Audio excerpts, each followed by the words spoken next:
Welcome to the Gritcast, where we get into the nitty-gritty of all things hockey. From the East to the West Coast. Here are your hosts, Matt Pierce, Nikosh Ganguly, and Darius Dominguez. What is up, everyone?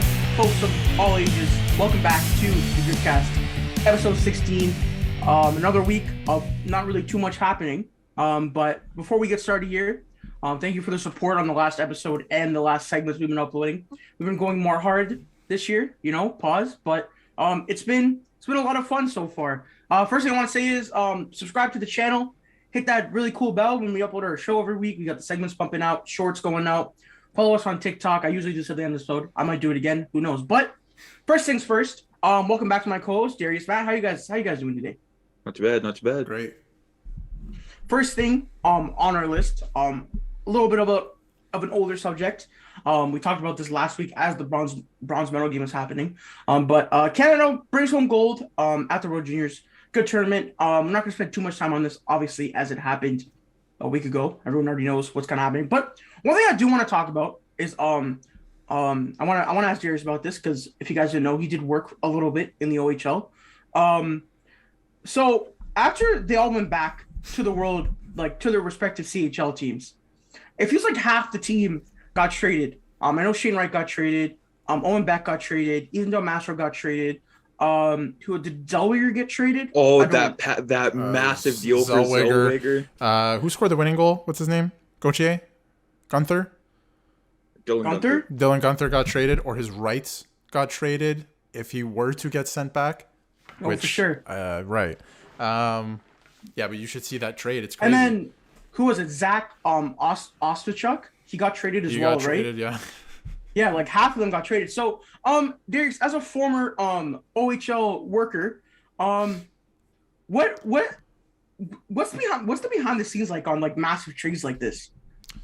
If you can speak to that. Scenes, it's interesting because a lot of the guys who got if you look at Ethan Del Mastro, for example, Mississauga at the start of the year they looked poised to win the championship, as if like they were going to go for it.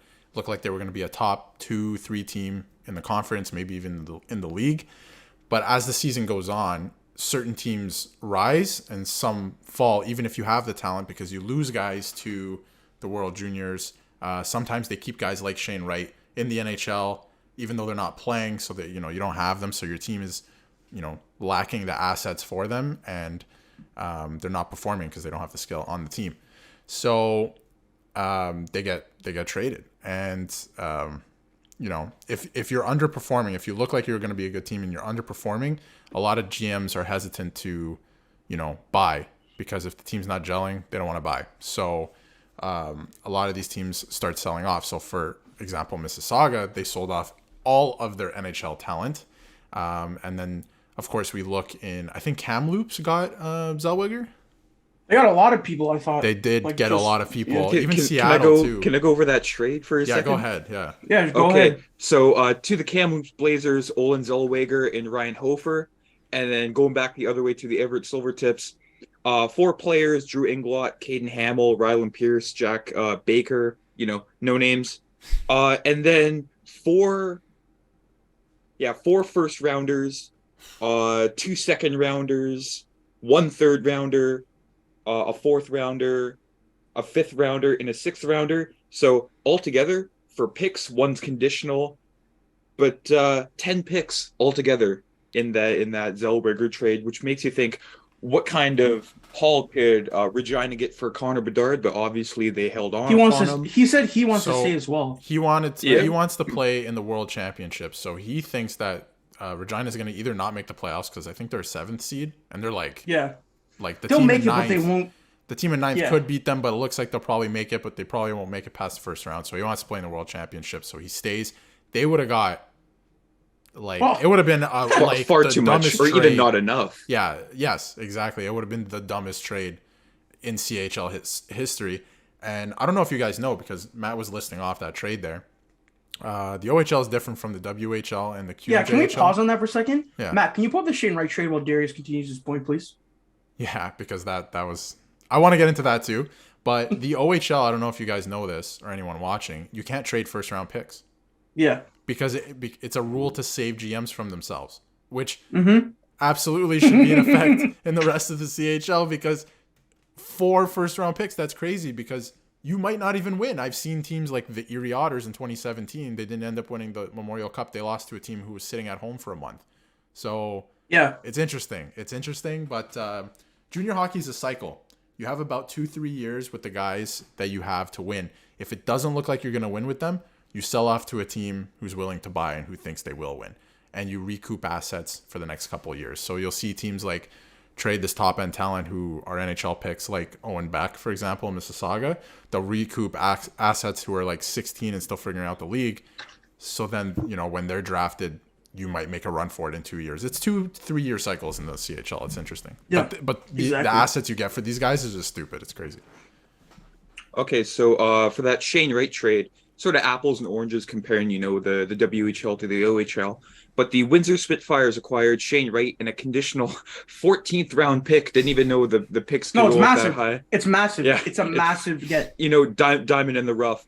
In exchange for Ethan Medema, Gavin McCarthy, and 7 draft selections, and 2 are conditional.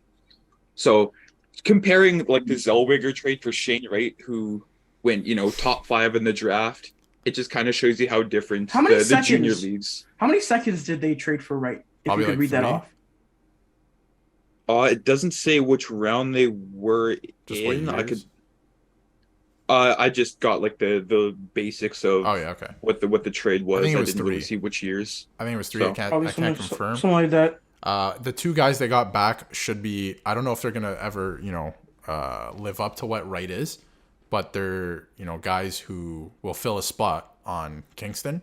And if you look on Kingston's side of things, I know this is a lot of junior hockey talk to start the show, but if you look at Kingston's side of things, they were never expecting to get this guy back this year. He was Exactly. either going to make the NHL or make the NHL. That was it. Or they send him back early and they trade him. But they're making out like gangbusters here. Like they get all these assets back for a guy who we thought was going to stick in the NHL because he is a top 5 pick. So Okay, going deep into here, they got a 2023 second rounder, 1 third rounder, 1 fourth rounder. Yeah, it's just a whole bunch of late picks, 2 sixth rounders, and a 5th rounder. So. The thing too is he was expected to go to London. Windsor came in the last minute. North Bay was also involved. Barrie was also involved, but Wright was like, it's too cold. Screw that, dude. But London looked like they were going to get him. I was surprised London didn't get him. They have a really good team, They have a and really good team. London gets everyone. So Yes, yes, they do. And wouldn't surprise me. it must have had, I don't know, maybe Kingston was like, the Knights have like a reputation where people are like, if you don't cheer for the Knights, screw the Knights. Like there's that kind of thing going on. So maybe maybe Kingston was like, oh, Windsor's in last second, let's give it to them. And on the other side, like Windsor might have been like, yo, we're not giving you all these second round picks for a guy you didn't even think was coming back. So like we'll give you some assets, but in the same hand, like they're not going to overpay for a guy like. Well, Kingston was playing with house money at that point when Wright comes back, right? They're just kind of happy with it. Well, Like, he's sure, leaving. whatever. He wasn't going to stay in Kingston. Kingston's not a very good team this year. So they passed their cycle, right? They didn't expect to get him back. So Isn't there also sort of a rivalry between Windsor and London too? Where Windsor heard, hey, London might get this guy, and they swooped in at the last second just to sort of reignite that. it might have something to do with it, but Windsor Just one the game pure away. pettiness. One game away from winning last year. They're still a good team this year, so I feel like it has more to do with they're thinking, okay, there's no Just wanna Hamilton this win. year. Yeah, like we might be able to actually do something with that. But the OHL is just, I don't know. Who knows if they win? Last year, Hamilton swept all 3 rounds, and then they went to 7 games against Windsor. It's just it's a weird league. Yeah, for sure. But with that being said, we'll switch a little bit here. We'll move to more Connor Bedard. We're still in the CHL. So the question I want to ask you guys is, when you evaluate all the shitty teams in the league, the worst ones, the ones that are obviously sucking hard for Bedard.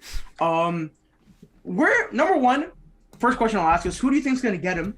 Number 2 question is, where do you want him to go as a fan of the league? Matt? Yeah, I was just trying to think on this one, like in looking in like the bottom half of the standings. The team I would not like to see him with is probably like Philly, just because the whole Torts stigma. But it'd be interesting to see him with Anaheim with all that young talent. I That agree means with you. he'd be in the Pacific, which I don't really want. But just all that young talent like Zellweger, Zegers, Drysdale, and seeing Bedard, even him with McTavish, because I know him and McTavish had that chemistry in the Summer World Juniors. To sort of see that reignited. You just got to get someone other than Dallas Eakins behind the bench, and it'll be golden. Also, Bedard and McDavid in the same conference and like division. I think that'll be easy marketing for the NHL because they're not very good at marketing. But hey, bro, if McDavid plans on staying there his whole career, no offense, Matt, of course. But you get Bedard and McDavid for like forever and ever. I think that would be pretty sick. The two Connors, the two generational talents. It'd be sick. I also agree with you. I want him to go to Anaheim, but I think Gary Bettman's gonna pull some strings. We're not oblivious here on the Gritcast. I think Bedard ends up in Arizona because they need someone, and they currently play in the college arena. And if not Arizona, I think Bettman sends him to the Blackhawks because the Blackhawks also need someone because the Blackhawks aren't supposed to be bad, and the Blackhawks being bad is bad for the league. Even though the Blackhawks are a shitty piece of shit organization. Darius? I think it would be maximum chaos if you went to either Montreal or Phoenix. Arizona. Oops. But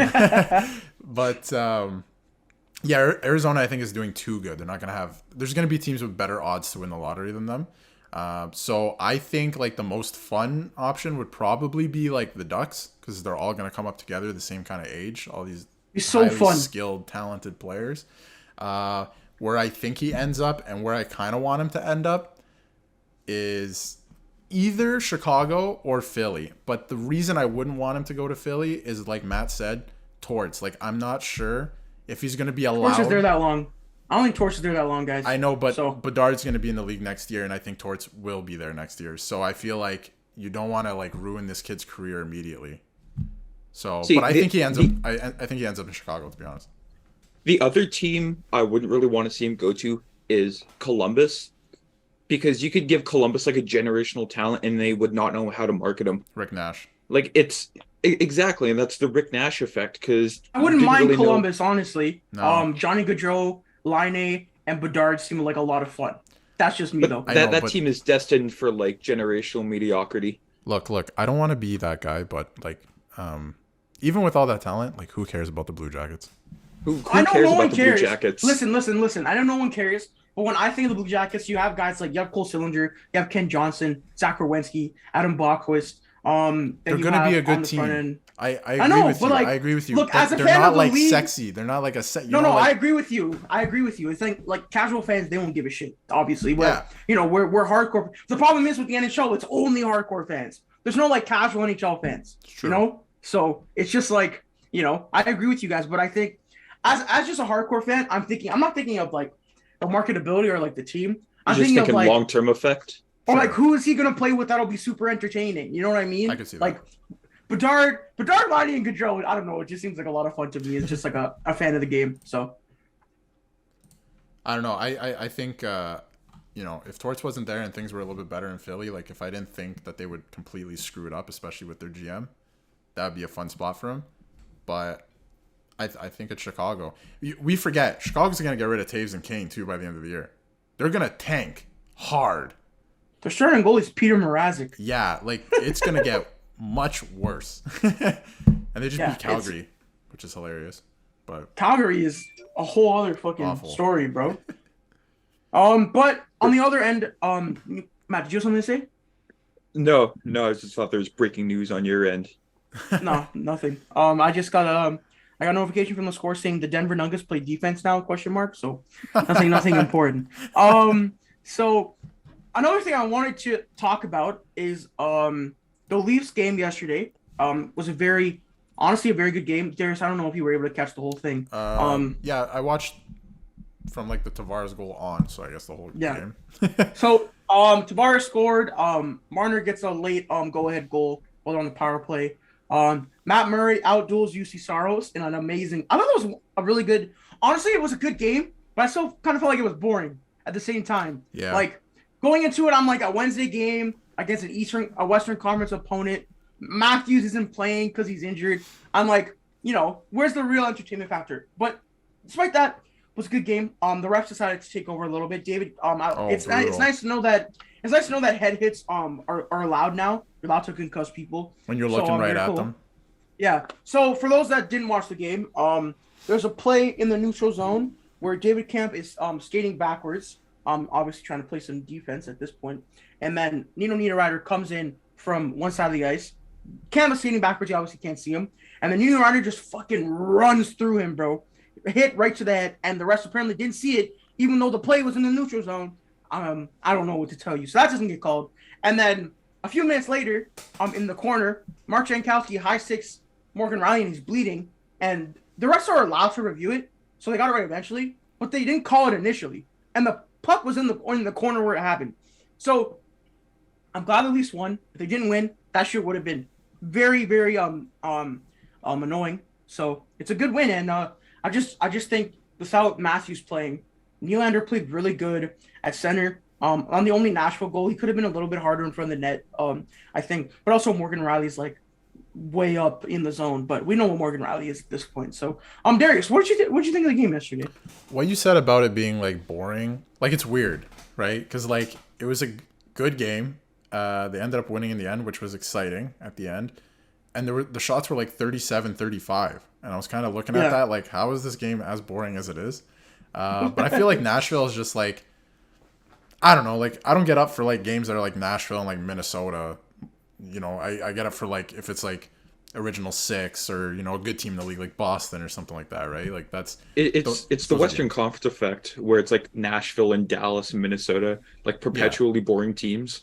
Exactly, that too. Like they're a little bit like they got Philip Forsberg, and then like I'm kind of like snoozing, right? But like, Saros sure, is a premier player. Him too, yeah. Point, but I was getting to that too.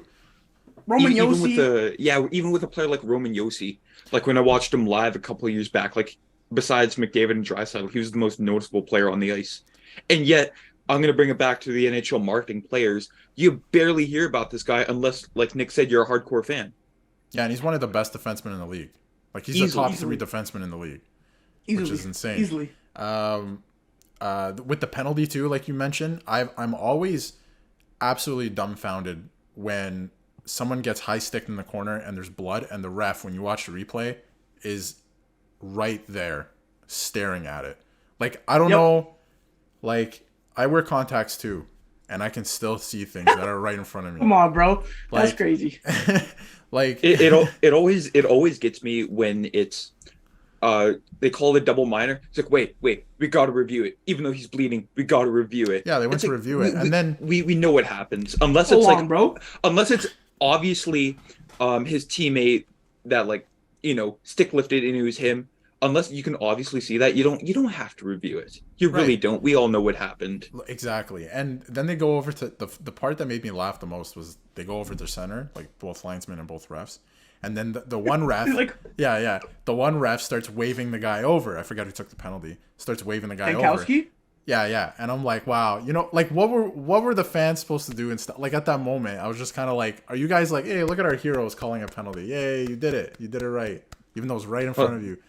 Let me bring up let me bring up a point here. I'm gonna bring this back to the World Juniors, but in the NHL, when they review penalties, they get this like very small looking tablet, and in the World Juniors, they get monitors. They get whole monitors, and they can look. They're in a booth where they can think about it. Like the refs in the NHL are still like skating on the ice with the iPad. Like I don't know. The NHL gets an iPad like they're at a restaurant choosing what they want to order. It's like it's ridiculous. Let's put in the check. This decides games sometimes. Why don't you just get like a whole monitor system, even like a double monitor? Like gamer this up a bit here, Gary. Yes, sir. You're goddamn right.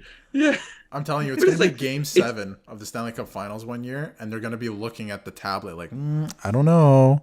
They get like an iPod like mini, one of the original iPods, and then they have to decide the call off that. They're slowing down the replay with the little, how Yeah, you with used to the have to little wait. wheel. Yeah, the wheel. Yeah. But it's just the discrepancies between international and the NHL. The double IHF cares. Okay, sure, on those 2 game misconducts, they took a little too long, even though we all knew what the call was. But they made the right call in the end, where in the NHL, they look at the tablet and scratch their heads. And, well, I guess this is the call we have to make, even though it might not be the correct one. The thing between those two as well, that now that you bring it up, is like the double IHF the refs will go look at the replay and they go, based on the rules, what we're about to see, we got to call it correctly. I feel like the NHL. They put the replay under like a microscope too. Yes. And you're really looking at it and you go, okay, based on the rule, how do we call this now that we're watching it again? But I feel like the NHL, they'll watch it on this stupid little tablet, like we're saying, and squinting their eyes like I can't really see what's going on. And then it's still up to the ref. Like he'll watch it and be like, well, I don't think that's a penalty, so I'm not going to call it even though I watched it again.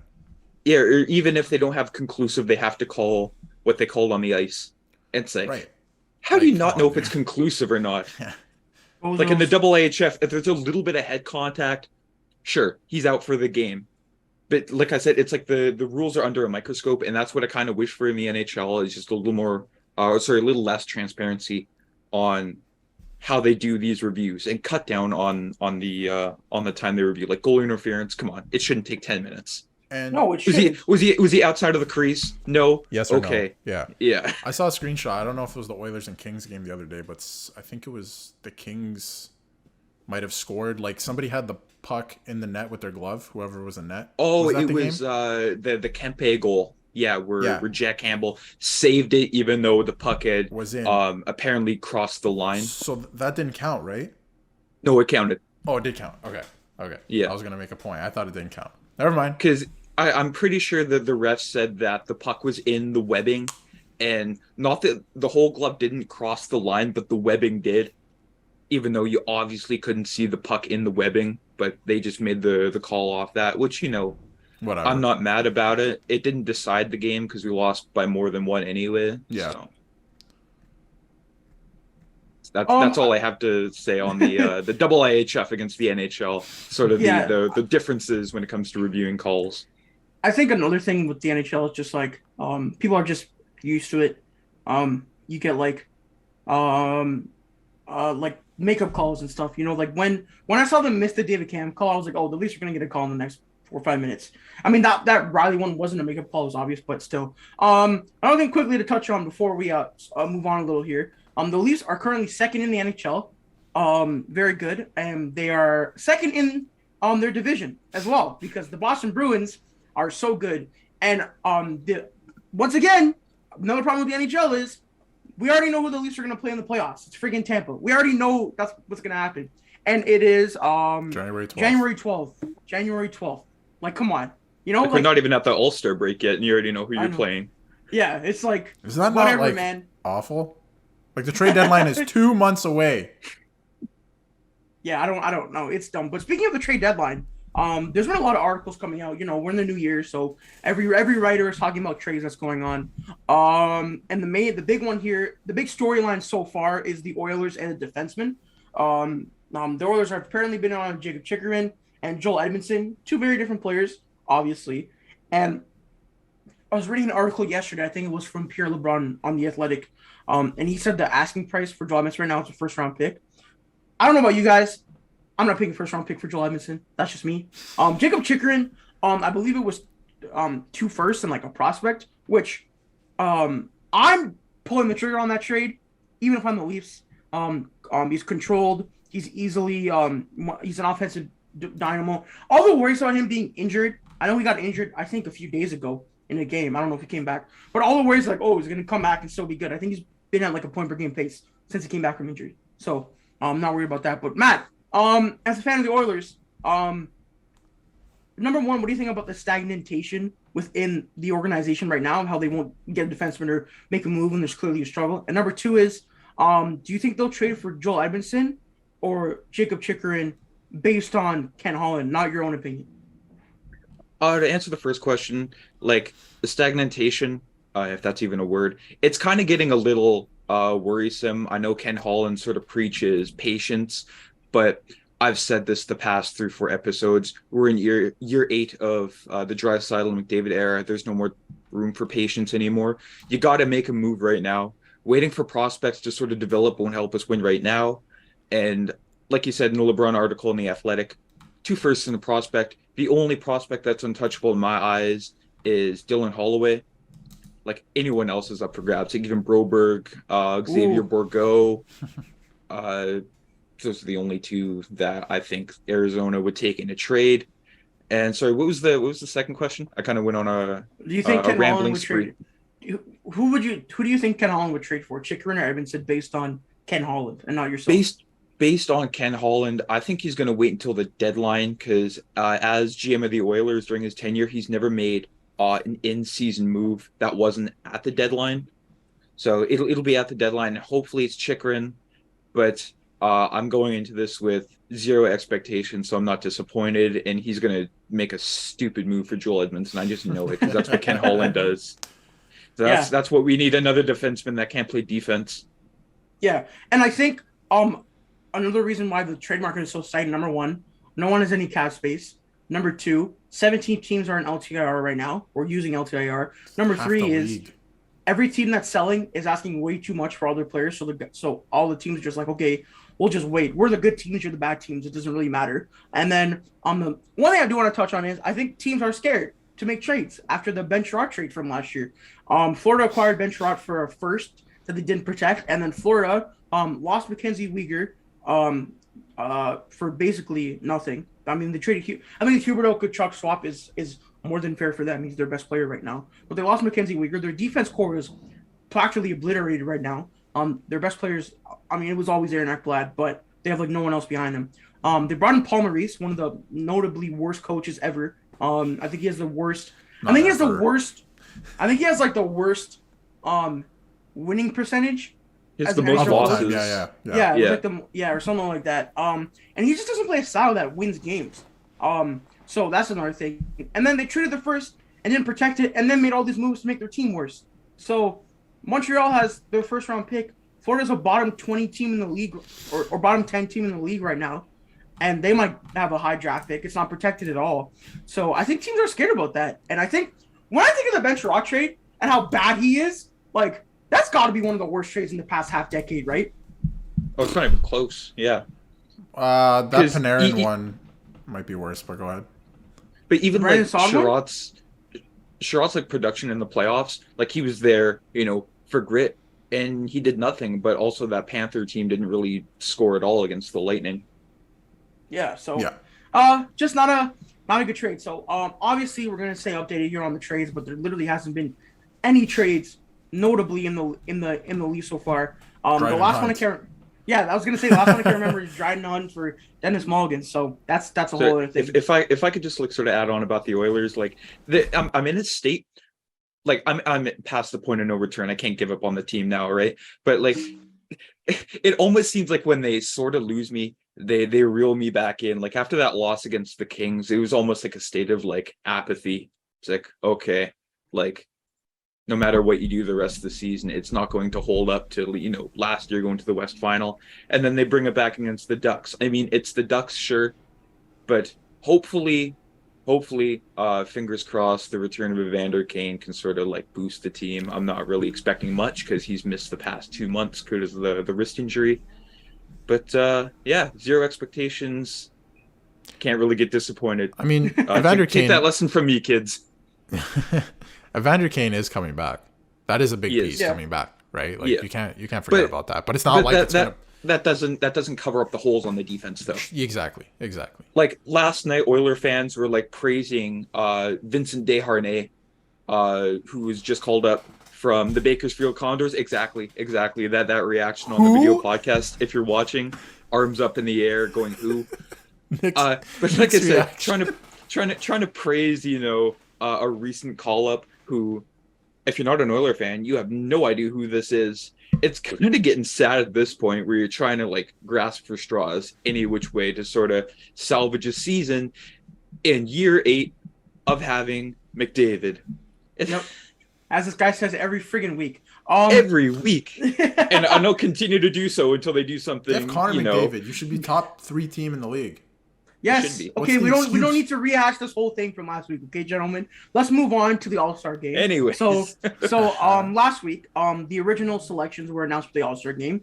Let's go through them real quick. The Atlantic Division, you have Nikita Kucherov, Dylan Larkin, Mitch Marner, Nick Suzuki, Tage Thompson, Brady Tkachuk, Matt Tkachuk, Linus Ullmark. Metropolitan Division, Crosby, Gaudreau, Kevin Hayes, Jack Hughes, Brock Nelson, Alexander Ovechkin, Igor Shesterkin, and Andrei Svechnikov. Central Division, Seth Jones, Kirill Kaprizov, Clayton Keller, Cale Makar, Josh Morrissey, Jason Robertson, UC Saros, Vladimir Tarasenko. And then Pacific Division, Matty Beniers, Kevin Fiala, Nazem Kadri, Erik Karlsson, Connor McDavid, Elias Pettersson, Troy Terry, and Logan Thompson. So, there's 3 players remaining for each team, and that's a fan vote. And obviously the NHL, they have this thing where one player has to be represented for each team, even though nobody watches the friggin' All-Star game anyway. First thing I want to ask you guys, biggest snub from the original rosters. Darius? There you go. How the hell is Travis Konechny not in the All-Star game this year? I know the Flyers are not that good. Have you seen his stats? Should make it over Kevin Hayes easily. Easy. If you still want to do the one player thing, that's not the right player. You did not choose the right player from that team. No, they didn't. That is insane. He should absolutely be voted in. But he will be though. He won't be. That's the thing, right? But that's like, are you serious? See, my snub here, Pasternak. Like, that's ridiculous. It's true. Oh, who from the Bruins is going? Ullmark. Understandable. Yeah, that's still fair, honestly. Yeah. So my biggest snub is Homer pick, William Nylander. Just an unbelievable season. My thing is when, like, Brock Nelson's not even point per game, bro. Like, everyone that's in the All-Star game should be above point per game or, like, excelling. The NHL has so many amazing superstar point production level players, and they continuously to put guys who just aren't premier players in the league. Like, I know Islander fans are probably watching the All-Star game, but, like, Brock Nelson, bruh. Okay, like, really? Islander fans want to watch the All-Star game, but if How is one of the Ilya best Sorokin players not... in the league, yeah, exactly. I don't know, man. Matt, what do you think about the selections? See, there's not only players who just aren't good enough and they're just there to fill out the roster, one representative, but there's also guys that won't play and they'll take the 1-game suspension, like Ovechkin, for example. It's just name value. It's, Ovechkin's, this is his 8th All-Star appearance. Okay, how many of those has he actually played in, though? Hasn't he been going the last few years? 2? Like 3, maybe? Has no. Wasn't there, didn't he miss last year? Wasn't that the whole thing? There was a thing where, like, him and Crosby just agreed to play together for, like, a couple times. But, like, I don't know what's going on. He was never in the All-Star game when I was growing up. No, he was there for the skills competition. Yeah. But, like, that one time. But after that, I don't think he went, like, once. No. Joffrey Lupul was there one year. That was the year where Lupul, Kessel, and Phaneuf all made it. Yes. They were pretty good that year, and then they fell off the cliff again. But anyway. Who made it Wasn't that the year where the teams traded Sagan for Kessel? Like, the captains got together after the draft? Yes. That was so funny. That's you know what? fun. All the players, like, every report says the players think the draft itself is awkward. I love the draft, bro. That was so fun to watch. That was like, fun. Players picking other players. That's entertaining, bro. But Darius, what was your question? I was gonna say who's being sent from the Jets, but I see here it's Josh Morrissey, which is warranted. But also Kyle Connor is a much better player this year than Brock Nelson, for example. I don't mean to pick on the guy, but like these are facts. Like, yeah, I just think it's a you know what I would like them to do? I wish leagues would, like, because in the NBA I get it. All-Star selections actually mean something when you're going to the Hall of Fame and stuff, so it's fine. Don't make that all fan vote. The All-Star game selection doesn't mean anything, like, literally at all. So let the fans vote for everyone. That'd be so fun. Here's the thing, John Scott. Yeah, that kind of ruined it for It ruined it for them, but you know what? That was the only All-Star game weekend that I watched the whole way through in the last 10 years. Exactly, because it was so funny. Exactly. It was entertaining. That's what I want. I don't want to watch them. I know what these guys can do on the ice. I don't give a shit about that. I want to be entertained. Do some shit. It doesn't matter. Put your stick in the air and do some shit. That's just what like the Winter Classic, guys. It doesn't matter. It doesn't matter. No one cares. Well, see, the thing about the All-Star game, I'll raise 2 points here. There's no incentive for the divisions winning other than like a cash prize. I know, like with baseball for a bunch of years, the winning conference, like the AL, the NL, the winning team got home field advantage in the World Series. Like, make something to play for in the All-Star game other than money. Like, I don't know what that can be. They shouldn't do home ice though. That would be. Oh no, they shouldn't. But just make like a different incentive. Yeah, and then also the NFL with the Pro Bowl, like they're scrapping the whole Pro Bowl and they're just making it. I think 1 or 2 days of just like skills competitions. Like, just do that. I'd rather that. Just make it 2 full days of skills competitions. The game itself is so boring. Yeah, because nobody wants to give a full effort because they want to save themselves and not get hurt. They want to go home and they're all hungover. And the money they get, it doesn't matter to them. Yeah, it's pennies to them. They all end up donating it anyway. From what I hear, they all just donate it, which is good. But it's like a cash prize for millionaires. Are we dead ass? You know what I mean? Yeah. Why me as a viewer would I be like, well, they're playing for $1 million. They won $1 million. I don't give a shit. This is not Who Wants to Be a Millionaire. Are you serious? They're all millionaires already, bro. They're literally all millionaires. They've all won. They all won. Exactly. But one thing I do want to say, there was a report that came out yesterday that said the 2024 game might be in Toronto, which is pretty cool because me and Darius both live in the area. Sorry, Matt. But it's okay. I think that would be pretty fun. Like if they're in Toronto, I might just go like walk around the city. I'll probably see someone. You know what I mean? If they're all here for the weekend. It's a fun, eventful weekend. Like, they'll probably have stuff, like, outside of the arena, too. Like, it's a like, whole I feel festival. like the All-Star game... I feel like the All-Star game is an event for the city that it's in. Yes. Not for the viewers. You know what I mean? Yeah, so it's better to be there.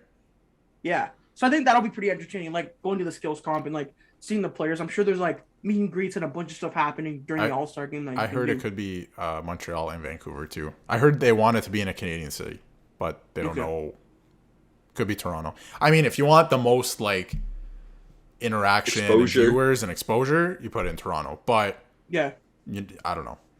Does the NHL always do what's best? No. Never. But yeah, I think everything else from the All-Star game is mid. It's boring. No one cares. We'll see who gets voted in. I'm sure. I don't understand. My thing is though, people on Twitter are always like, no one cares. And then when their favorite player doesn't get in, they throw like a tantrum online. Like, bro, pick a side, man. If you don't care, like if Matthews doesn't get voted in, I'm not gonna be like, oh no, Matthews. I don't care, man. Like, there's other stuff to worry about after the All-Star break. Exactly. Yeah, on Twitter, I had to mute like the NHL like All-Star fan vote. It's like, I don't want to see that. Oh my god, it's everywhere. Remember the NHL cover votes? Those were rigged. See, that was cool rigged. though. That was cool. Those were so rigged. Those were 100% rigged because they're like, who's going to be on the cover? And then if you let it, that one year that Brodeur was on the cover, if it was real, it would have been Lupul. I'm just saying because everyone was voting for Lupul. I thought it was JVR that year. One of the two. So maybe I remember it was JVR. I remember like, dude, everyone was voting for JVR. Yeah. That guy's not a freaking cover athlete. Exactly. And then they're like, oh look, you guys voted in Martin Brodeur, 43-year-old Martin Brodeur. Wasn't the final like it was Bobrovsky versus Brodeur? They wanted a goalie on the cover. Remember they show like that commercial where like Brodeur like scores on Bobrovsky as he like pulls, bro. Oh my god, freaking good times. Sorry, go back to your point about the muting, Matt. I had nothing to add on. It's like cool. You want your favorite player to go in, or you just want to make like a troll vote? I don't care. Mute. You guys see what Tort said about it? Yeah, he doesn't care either. Yeah, that's like the only time. That's the only time I agree with Torts. The one and only time. I love how blunt he is too, though. I don't care. And then the guy like had a follow-up question. He's like, I don't care. Don't ask me about that. I'd hate to be a member of the Philly media. Oh, dude, I would never ask a question. You dread going into those press conference. Like you could ask Torts what he had for breakfast, and he'd call you an idiot. What do you think I had? What do you think I had? No, it'll be funny. He'll be like, aren't you guys gonna ask me about hockey? And they'll ask him hockey question. He'll be like, I don't want to talk about that. I don't want to talk about that. Let's talk about breakfast. Yeah, for like something like, but yeah, the All-Star game, it's not very important to anybody. Maybe the kids like it. I don't know. I didn't like it when I was a kid. I didn't really care. It was boring when I was a kid. Yeah, exactly. The only thing It's I just remember is Ovi putting on the sunglasses and the hat Yeah. and scoring with two I sticks. remember when Kessel got picked last and like Ovi was like super drunk and like recording him. Yeah. Oh, two moments from the last 15 years. Yeah, there were a few years where they just didn't have an All-Star game, and then the 07 one rolled around. It's like, they still do this? Because they didn't have one in 05 because of the lockout, and then 06 because of the Olympics, and then the one in Dallas rolled around. It's like, where are the Oilers? Like, come on, who cares? Okay, let's get into our last segment of the show. Most teams just passed their 41 game mark, which means we are halfway through the NHL season. So we made it so far, guys. But we are going to give away our mid-season NHL award so far. I feel like maybe we'll talk about some runner-ups, but Hart Trophy. Anybody want to go first? Cheers. Connor McDavid.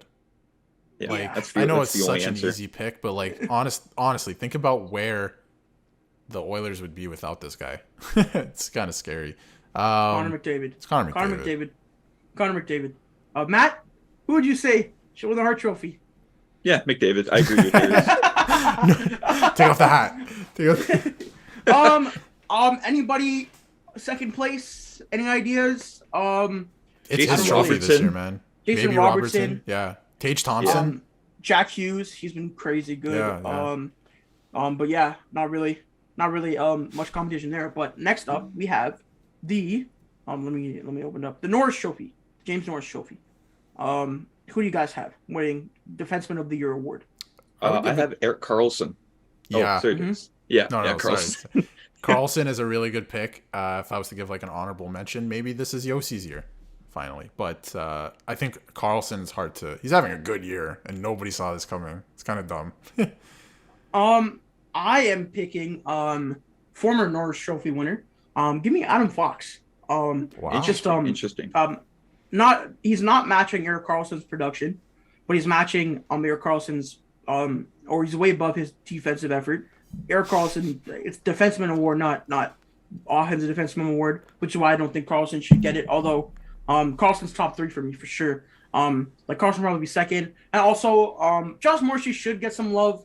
I don't know if he's top 3, but it's very cool for him. And then another guy I wanted to point out, I just learned about TSG because I read a lot of articles from Don Lucian on The Athletic. He had Hampus Lindholm second. And I was like, that's interesting. And then I looked into it myself, obviously. He's not far off on that. Hampus Lindholm has been insanely good for an insanely good Bruins team. So I could see him getting some love. He's not top 3 probably from mainstream media. But Hampus Lindholm, man, after a few poor seasons in Anaheim, I felt Boston gave him a lot of money and paid a lot of assets for him. He's so great, especially when you have guys like McAvoy and Grisick on the squad and Brandon Carlos. So, good for him. But next up, we have the Vezina Trophy. Who do you guys have taking home the Vezina Trophy? Here, so I'll let you go first on this one. Matt Murray. I'm joking. Hellebuck. I think the Jets have had a really good resurgence, so I'll go with Hellebuck. I think he deserves it. Word.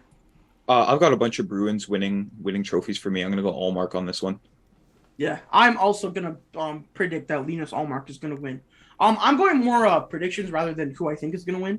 But I guess if I was doing that, Erik Karlsson's probably going to win, but the Norris. But I think Linus Allmark, his record's like 30 something or like something stupid. insane, and his numbers are also crazy.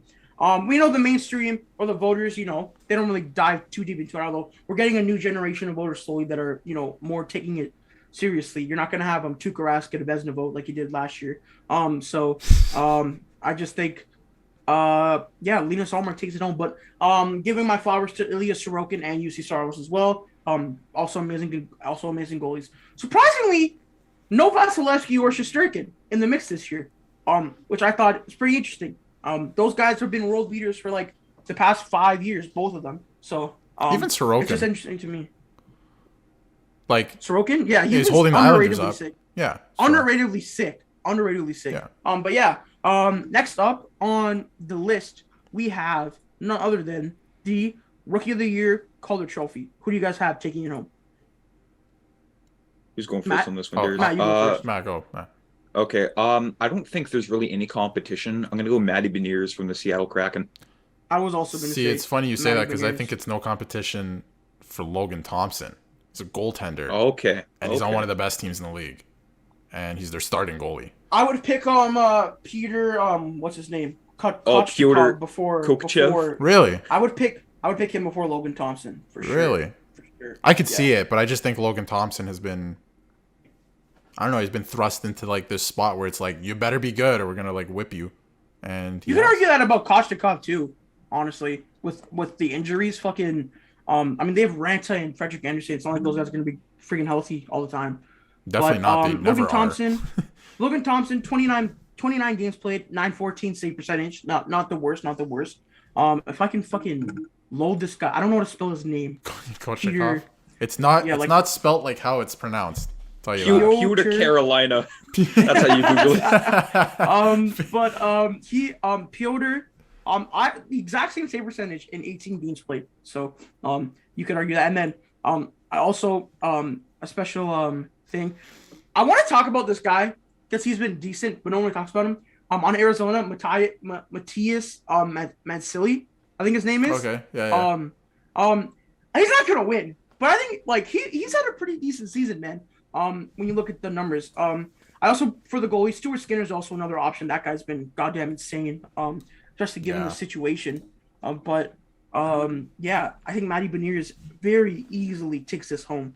He's on pace for 65 points. He's contributing defensively and offensively. He drives the play. But Matthias, hold on, I should say how it's pronounced here. Matthias Machili is how it's pronounced. On Arizona in his rookie year, 22 points in 30 games. I just want to give him a little shout out. I don't think he's gonna win, but I think he's a guy that should be talked about a little more. Next up on our awards list, we have the Jack Adams Trophy, also known as Coach of the Year. Darius, who do you think takes home Coach of the Year? I think I have a pretty obvious pick here. I don't know about you guys. I don't know if it's the same as you guys, but I'm gonna say Lindy Ruff. Ooh, From no, the I would Devils. not say that. Really? Okay. Really? No. He went from Matt? like fire. It went from like fire Lindy to we're sorry, and we're one of the best teams in the league. So I'm gonna Now go. it's back to Fire Lindy. Yeah. No, they're still up there though, and they're playing to their They're still- yeah. potential. I think so. I would give it to him. Okay, the obvious pick here would be Jim Montgomery with the Bruins, but I'm going to give some love to Sheldon Keefe here. He's been consistently leading this Leafs team for a long time, and I love how like animated he is on the bench. Like he's not afraid to give the refs like not just like during the game, but during in the post game pressers too. It's like fine him all you want, he doesn't care. So yeah, Sheldon Keefe. I like that pick. I'm gonna say Jim Montgomery. Bruins are the best team in the NHL record wise in like the past forever. He's a new coach. He had to coach them through a lot of injuries when the season first started. Obviously, getting goaltending like Allmark probably helps a little bit. You know what hockey is basically just is your goalie good tonight. So Yeah. you know that's why I would give it to. But Rick Bowness, also there's a lot of love. We know what the Jets were like going into the season. They stripped their captain of his C. Everyone wanted to get traded. They tried to trade Mark Scheifele. Or it sounded like he wanted to get traded. Pierre-Luc Dubois said he wasn't going to resign. He thought he was going to get traded. Josh Morrissey's having an unbelievable season. And Pierre-Luc Dubois is on pace for like 96 points or something insane. So, good for him. But now moving on to I wonder who you guys are going to pick here. We have the Selke Trophy. Matt, who are you picking here? I know when we did the whole segment on renaming the trophies a couple weeks back there before Christmas, we all agreed it was the Bergeron Trophy, and that's who my pick is. Also my pick. Patrice Bergeron. I think logically you go Bergeron, but the homer in me says Austin Matthews for Selke, baby, 2023. I don't know about that, bro. No, it's no, but there is some merit to that. There's some merit. I to think that. later on in his career, it's possible that he could win one. But he's dedicated to the defensive side of the game. Especially once Bergeron retires, then everyone will start getting a lot more love. Yeah. But it's like right now, every defensive stalwart, forward wise, gets compared to Bergeron, and he's just like freaking too Patrice good. Bergeron. Yeah. So And what he's doing at his age, like Give it to the man. It's unbelievable. Now, last but not least, we have our own made up awards here. Not technically, not very original, but we have first we have our most surprising player, and we also have our most disappointing player. So we'll do our surprising players first. We'll go through them. Darius, who's your most surprising player this season? I don't know if this is like, going off the board or anything like crazy, but like Tage Thompson has honestly surprised me a lot. Like we knew he had it in him. Like what he scored 40 last year or something like that. But he's going to probably get 50 this year. And I don't know. I didn't know that he had like this in him. Like he looks like he looks like a legitimate superstar. And I think like honorable mention too, probably William Nylander, because he's come out of the gate. I didn't think he would ever be like a 40-45 goal scorer, and it looks like a 95 point guy. Yeah, like I didn't think that is what he was. Like we know Martin. I think he always had it in him. It's just you get to reset other gear. So yeah. Matt, who's your most surprising player this? We just talked about him, and I'm gonna go from the Carolina Hurricanes, Pyotr Kokachev. Just like his stats going on from his career, or even from the season. 10 wins, 4 losses. Save percentage of .914, goals against average of .230. Like he's just been thrust into that role, and he's just took it to a higher standard in the Hurricanes crease with the injuries to Antti Raanta and Freddie Anderson. For sure. Another player I want to give some love to this year, who's maybe not been the most surprising, but I don't know. I also didn't know he had this in him. Jason Robertson. I know last year. He was amazing, underratedly amazing, I thought. But this year, people are starting to realize it. He got that contract, which is very bad for him, I think, but playing very good. And I'm trying to think of like low key surprising players.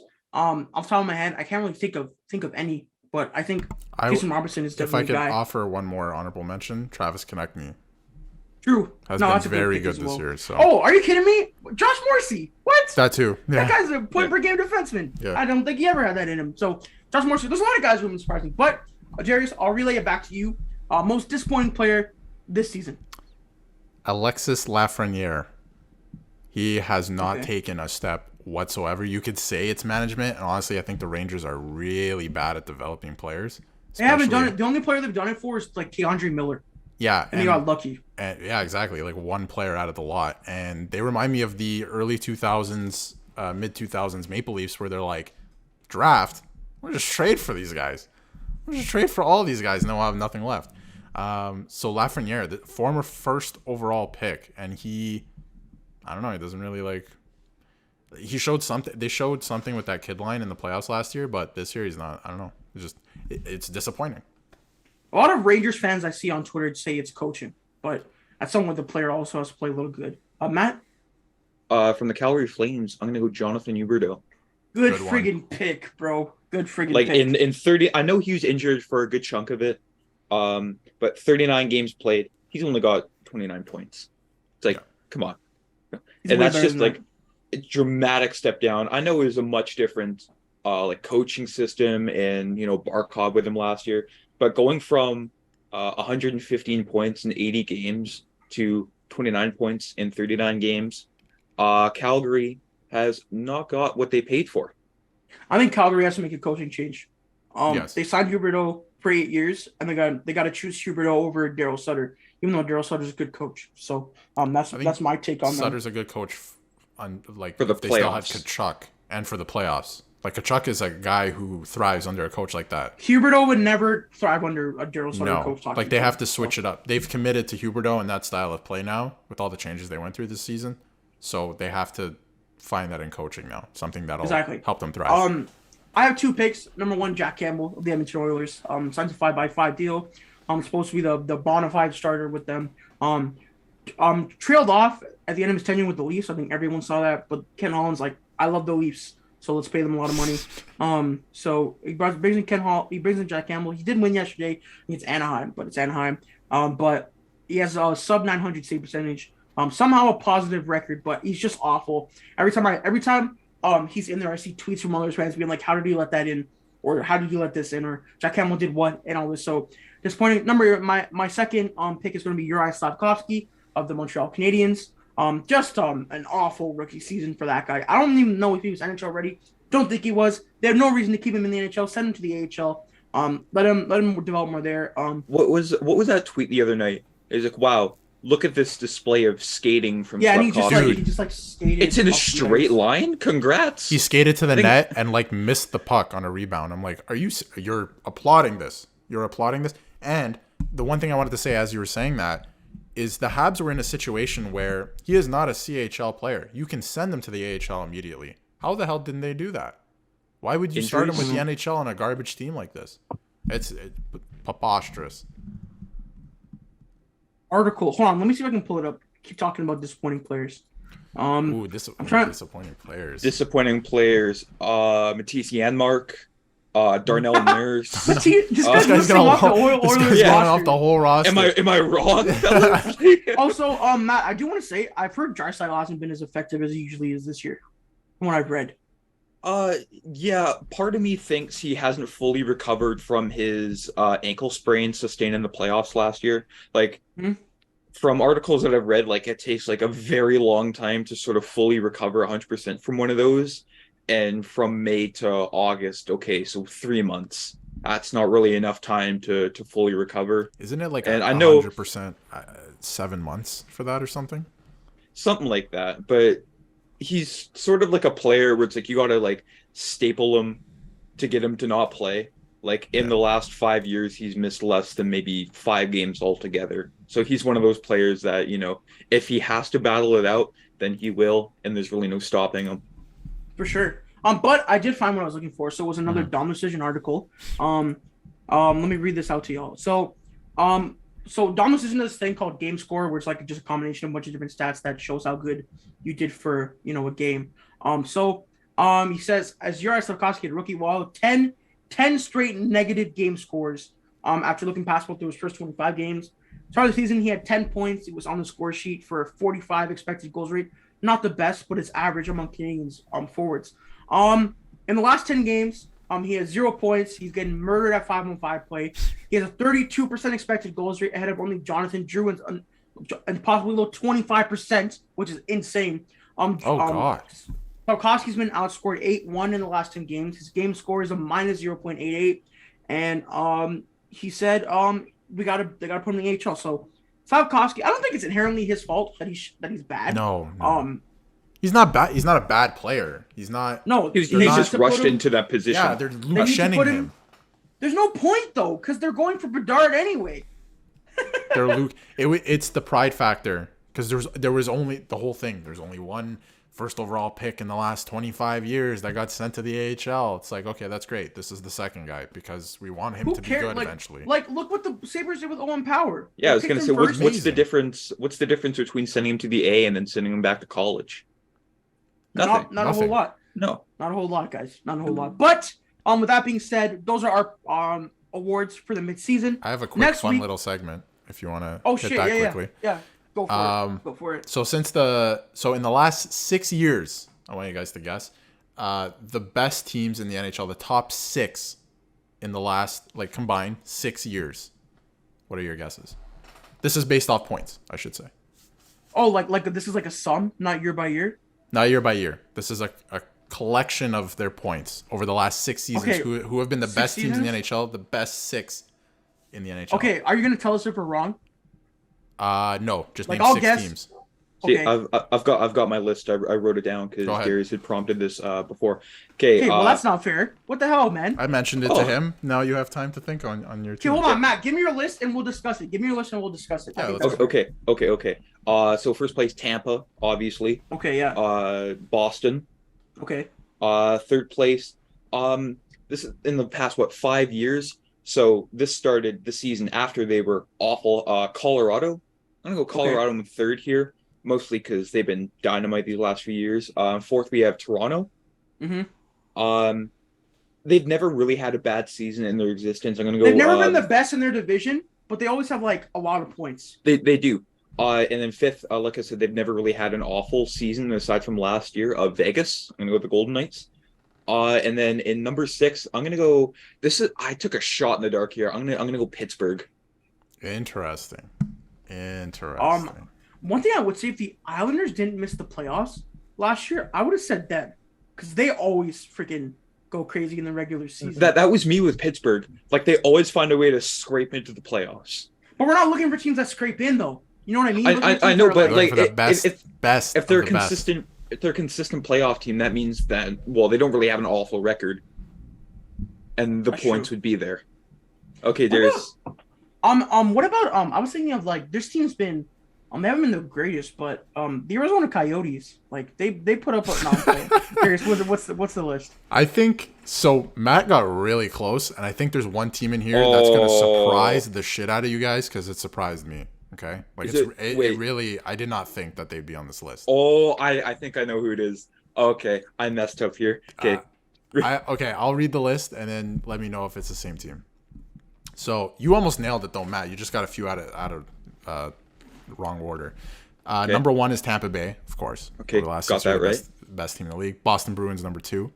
Yeah, got Toronto that. Maple Leafs number 3. Oh, all in the same division. All in the same division. All in the same division. I had them 4th. Okay. Number 4, Washington Capitals. What? That's sense. The team. That's the team I was missing. I don't know why I said Capitals. Pittsburgh. They've been a good team, man. Oh, even this year, they've been on a run.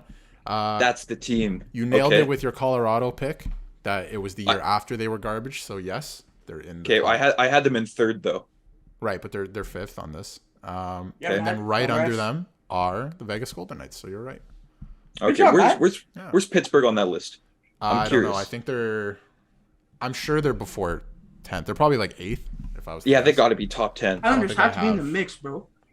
Yeah. Islanders have been good, but I'm sure the Islanders are within 10 there for sure. Yeah. They've been good the last couple of years. That was fun though. We should do more of that. Next week, we're gonna have a little NHL 23 discourse. Hopefully, that'll work out. Finally. We've been playing. One thing we've been doing a lot. We've been kind of tinkering with strategies in NHL.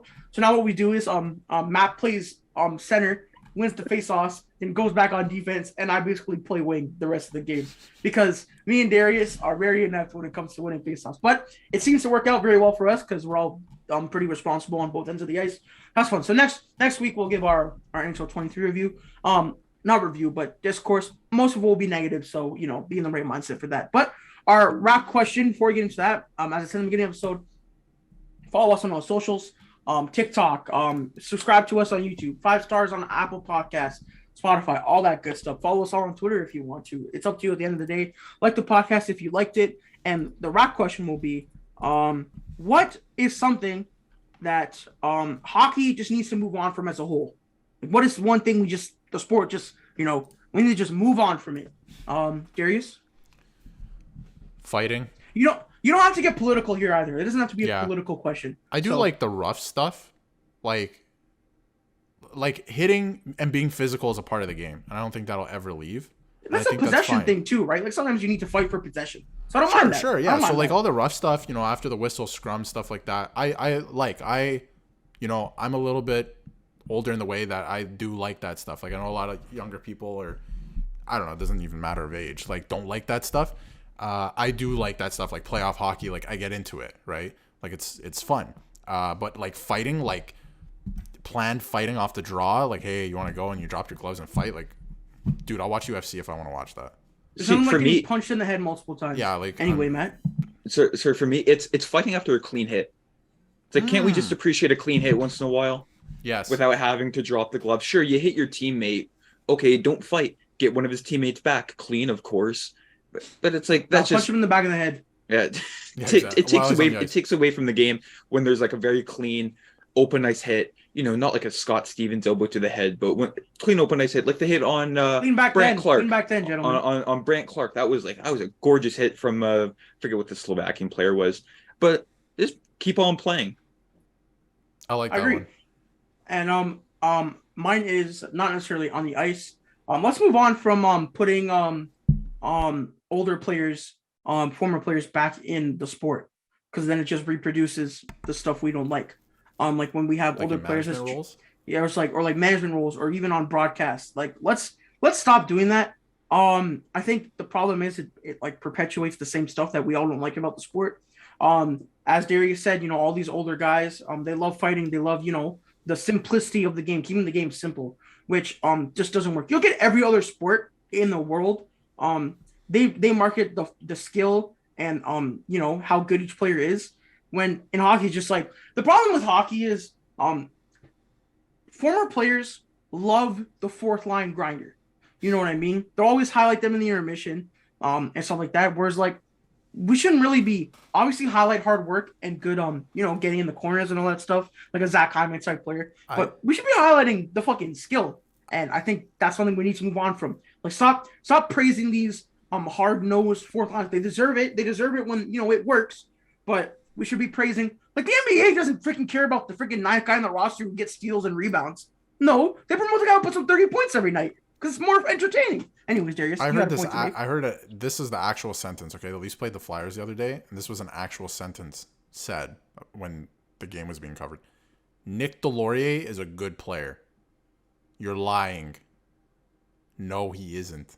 He might be okay in his role. He's not a good player. He's not Austin Matthews, for example. I don't pay to watch Nick Delorier. Sorry. Yeah, man. What do you mean? What do you mean? I love watching a wannabe enforcer here, fellas. But yeah, that's more Zach Hyman type players. Get in the corners, that stuff, all the rest stuff. That's cool. But actual like guys who are paid to drop the gloves on purpose.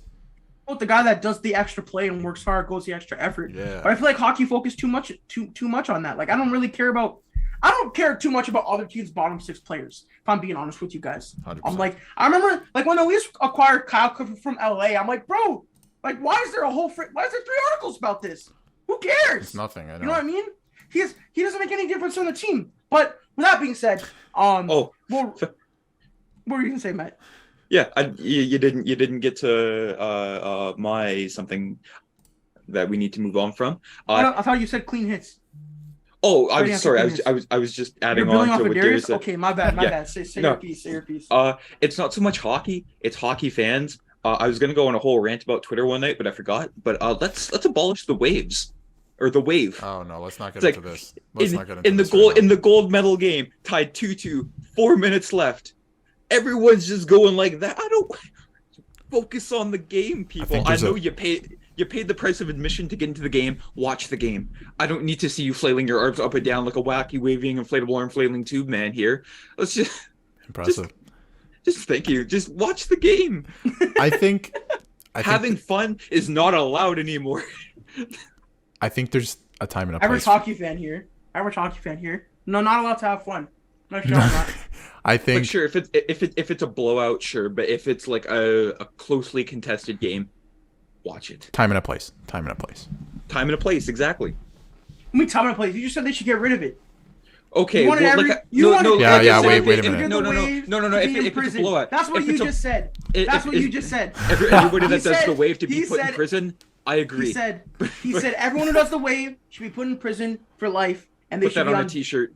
Yep. That's what Matt said. Merch. Yeah, waivers, jail, behind bars. Wave equals jail. Yep, that's Matt certified. Matt Mondays, gentlemen. All right, but with that being said, guys, we will wrap the show there. Thank you all for watching or listening this week. If you're listening to this in the day, have an amazing day. Listen to us at night. Have a good night. And if you're driving, I always say, try to safe while you're listening to us because you know sometimes people hear Matt's voice and they get distracted. So, thank you all for watching, and we'll see you guys all next week for our NHL 23 Discourse episode. Y'all be easy. For more content, visit our YouTube channel and check us out on Spotify and Apple Podcasts. Don't forget to follow the guys on social media at Matt_Mondays, at Nick LaFlame, and at Darius Dominguez.